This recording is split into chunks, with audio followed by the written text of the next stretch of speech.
Hey guys, welcome back to Tamiya Legends, and once again thank you for stopping by. So in this video we're going to get the Tamiya Wild One ready for action. I've just put the Falcon out because this is a video I made yesterday. This Falcon is now ready to run. All the electrics are in, it's fully ball raced and it's ready for action. So I just wanted to show you that in case you didn't see that video. I'll put a link to this video in the description. But today's mission is the Wild One. This is a re-re. So in this video we're going to do a couple of things, and as the motor rolls forward. So the main thing is to see if it's fully ball raced. When I got this car, I got it as a new build, and I could see a bearing on the outside of each wheel.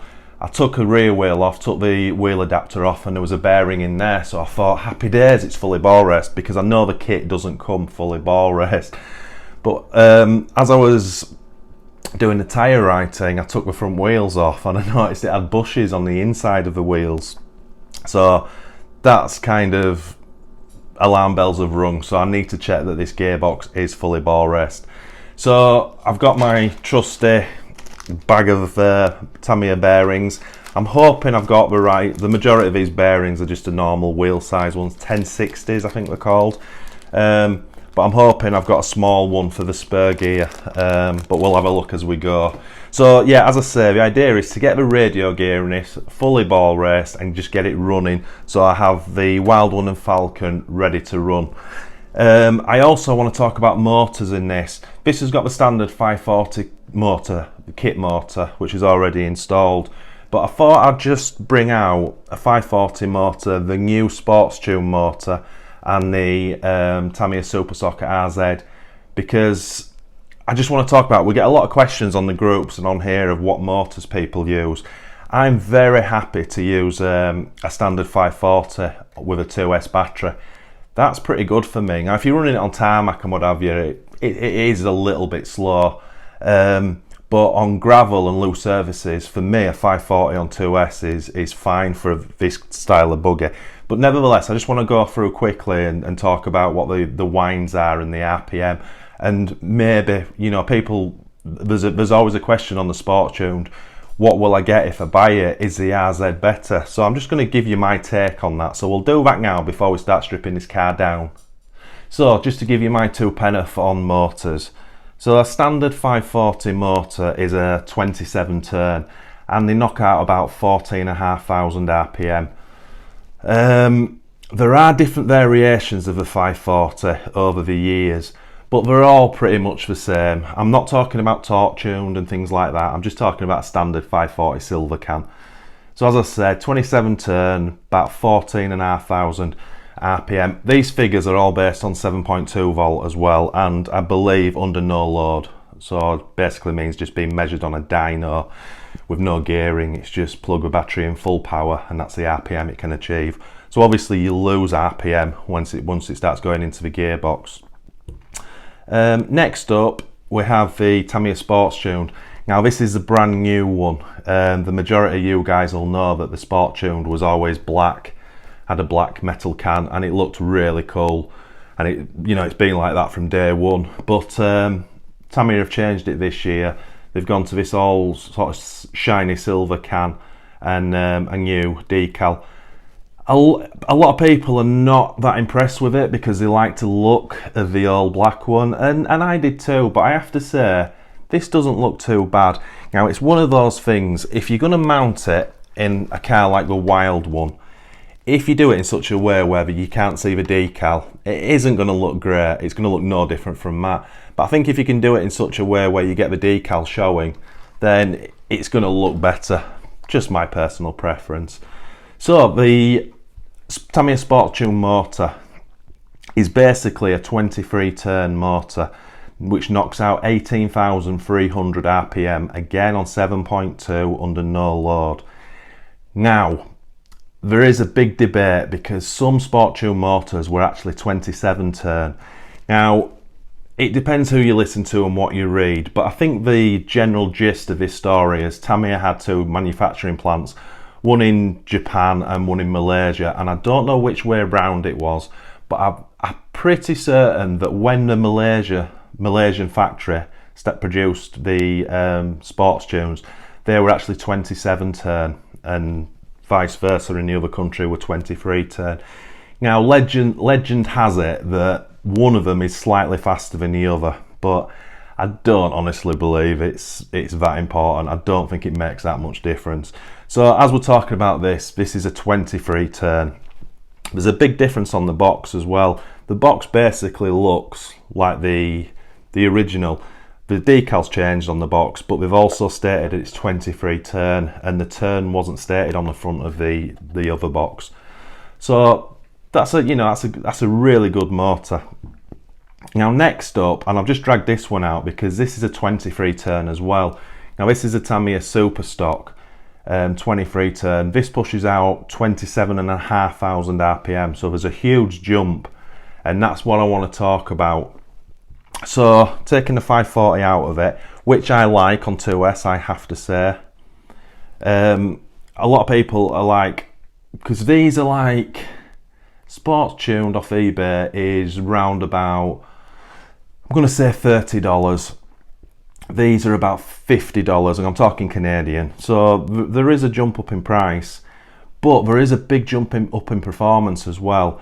Now it's a little bit unfair, just because they're both 23 turn motors. It's a little bit unfair to compare them at that, because they are chalk and cheese, to be honest.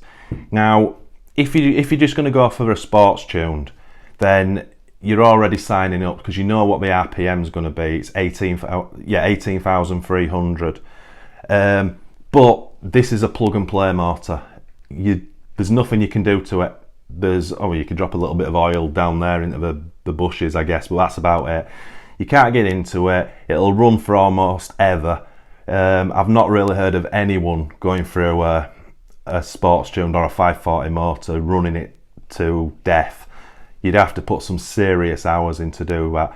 So as I say, you just stick it in the car and it's ready to go. There's no maintenance needed whatsoever. So that's a big selling point, because when you make this jump for your extra $20, you are getting an extra, 8,800 RPM from this motor. Now that's a hell of a jump, again on 7.2 volt. This motor's rebuildable. So the difference from this is, you put this in the car, you just run it and forget about it.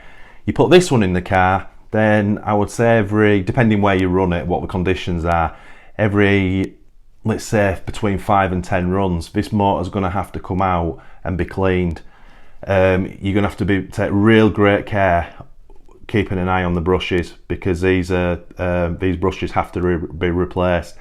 Now if you don't keep up to that, it's going to damage the armature, and the motor's not going to last very long, because on the armature you have the copper bit at the top, which is called a commutator. If you destroy that, then the motor's dead. So you do have to keep up to that. You don't have this worry on this motor as such. But I have to say, obviously, if you overgear something or you overpower it, then you would damage the armature. But under normal running conditions, that's going to last forever. So that's what you've got to weigh up, what you want. Getting much more RPM, probably, I think torque, I should have checked the torque, I'm not sure what the difference is in torque. But for your extra $20, you're getting a lot more RPM, so you're going to get a lot more top end. I've run all these motors. I've not run the new one yet, but I've run sports tuned and they run great. But my kind of motor, my go-to motor right now, is the RZ, because I love it. As I said, also, let's bring in the batteries. These figures are based on 7.2 volt, which will probably be NIM. I don't think anyone uses NiCad anymore. But obviously, if you jump up to LiPo, then you're going to increase the RPM even more. So obviously 18,300, you probably on 2S you're going to be nearer 20,000, 27,500 RPM, probably closer to almost touching 30,000 with a 2S. So I hope that kind of gives you a rough idea of the differences between the motors. Again, I have to say, nothing wrong with a standard 540 on 2S though. But yeah, the reason I've gone into the motors is because I was really I'm really desperate to test this motor because I've not seen many videos on the new motor just to see how it actually performs. But winter's here. The idea was to stick it in the wild one, but snow's here, and obviously in Canada snow's on the ground and the snow's not going to leave for about 3 months. So it's probably going to be a bit of a waste, you know. On a running video on snow, you're not going to be able to tell the differences between these two. You know, the wheels are going to spin equally as good with this than they would with that. So probably going to put these back in the boxes for now, and we'll just run it on the 540. So as I said, I hope that helps. Any questions on there, leave them in the comments, guys. Again, no expert on this. This is just what I've picked up over the years. So next job, we'll get the wheels off this car, we'll get the body shell off of it, and then we'll figure out how this rear gearbox comes apart. Right, that's the gearbox out. Very important on a wild one that you keep the left and right parts separated for when you're going to build it up again, just to save some time. So interestingly, as I said, when I came to do the tyre writing, it's got a bearing in the front but it's got a bush in the back, which made me question. But taking the rear arms off, it's got 2 bearings in either side. So that's good. So this could prove to be a waste of time getting into the gearbox to see if it is fully ball race, but nevertheless we've got this far and we need to get into it. So it's quite simple now. Just take these cups out. Next stage is just undo those 2 bolts, take the cover off, take the motor out, take this bracket off, and then we'll pull the gearbox apart and see what's inside. So guys, unfortunately I lost the audio on the next 2 pieces of video, so I've just put some pictures together. So I got the gearbox opened up and it did need a few bearings. So in total there was 5 bearings needed for the car, 2 to finish either side of the front wheels off, and then there was 3 of the small Tamiya bearings needed. 1 went either side of the spur gear and the other sort of sat between the diff bevel and another bearing and a washer. So anyway, I got those fitted, re-greased it up, and then built the gearbox back up, fitted the motor, and then we'll carry on with video. Sorry about that, guys. Right, that's the car built back up. All the shocks and what have you, very smooth. So I'm just messing around with the position of the electrics now. Now this motor obviously comes with extended motor wires given its position, which helps. So I'm going to use the trusty Hobbywing 1060, which I'm with the booster cap mod that I made. What I'm thinking right now is we'll stick the speedo down. In fact, let me just drop the camera so you can see it a little bit better. See if we can move that over. So I'm thinking sticking the 1060 down here out of the way. I'll stick the booster caps down at the side of it somewhere. The receiver, just turn it, it's hidden away, but it fits down there quite neatly. So I think I'll stick that down there and then we'll get some tie wraps. Oh, there's also the switch I'll stick down somewhere, but it's with it all moving, it makes it a little bit difficult. So let's get the speedo, receiver, booster caps and switch stuck down, and then we'll get some power through it. I'm hoping I don't have to centralise this servo, but it's not my servo, it was already fitted. So we'll get everything down, we'll get it connected, and then we'll put some power to it and see what it's doing. Right, so we've just made a connection. Because I'm a dumbass, I've got 2 1060s. One's with a Tamiya connector and one's with a Dean's. And I didn't look, I just grabbed the first one I saw, it's the one with a Tamiya. So I've had to use a Tamiya to Dean's adapter, but not to worry. Anyway, as always, the servo was nowhere near, but it's a good job I checked it because the screw the guy had put in had threaded onto the servo head, so I've had to put a slightly bigger screw in. Anyway, I've set it up. I need to figure out the steering rate on this transmitter. It's a bit far, but as you can see, that's forward brake and then reverse.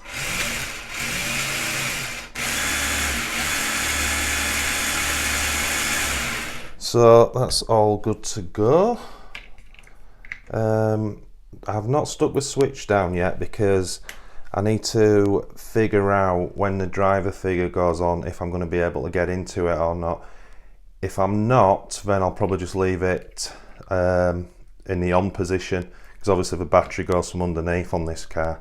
But anyway, we'll tidy the wiring up and we'll start putting the polycarbonate bits back on, and let's have a look at it after that. Right guys, this is quite disappointing if I'm honest.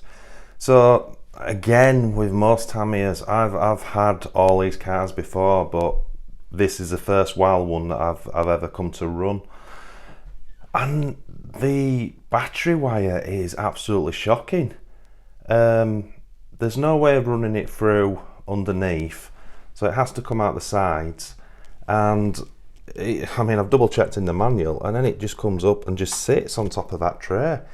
Now, that probably doesn't sound bad in itself, but what you got to do is tuck the sides in. This is pretty horrendous. Put the front down, just stick the clip in.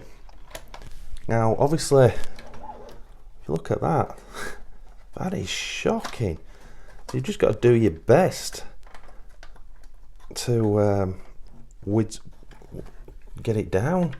So it might not actually look that bad to you guys, but it's actually the side of the body won't sit flat. In fact, it's jumped out now. That is not going to sit flat. I am not loving that idea at all. I'm really not, because I would imagine jumping about, that's going to do that and be hanging out the side. So I'm going to have to do a little bit more research on that and see if there's a better way of doing it. Right, let's give it its final test. Let's bang the wheels adapters on and the wheels and just make sure it's running.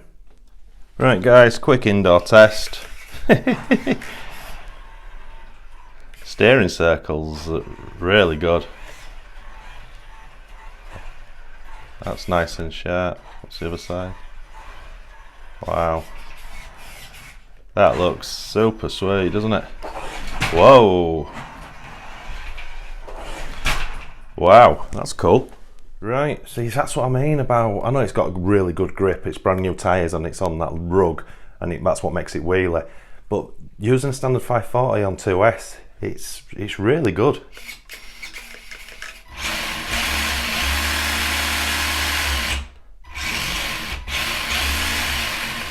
Right, that bad boy's ready for some action.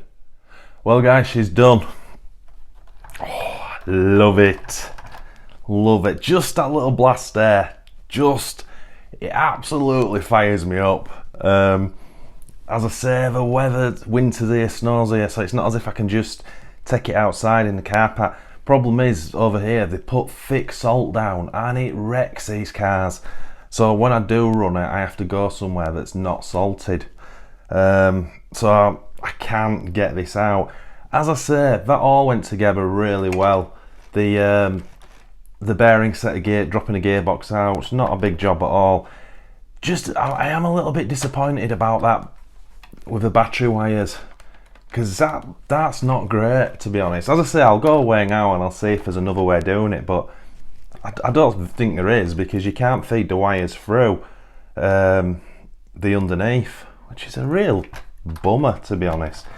So anyway, we have the Wild One and the Falcon both ready to rock. I'm just gonna say, how excited am I?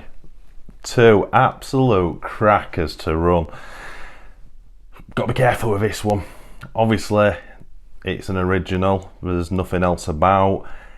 Those plastics could be brittle. Cold weather, you know. Gonna have to take that one very sort of gently, but this one we can pagger around. All the electrics are waterproof and what have you. Probably put the receiver, a bag over or something, the receiver maybe. I don't know. We'll figure that out when that time comes. But does Tamiya get any better than this for you guys? I mean, oh god damn, I love these cars. Sorry, but I do.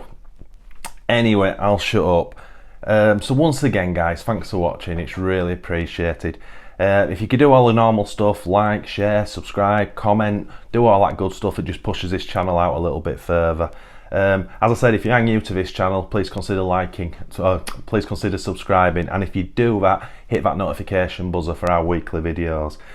But as always guys, the most important thing of all is happy arseeing.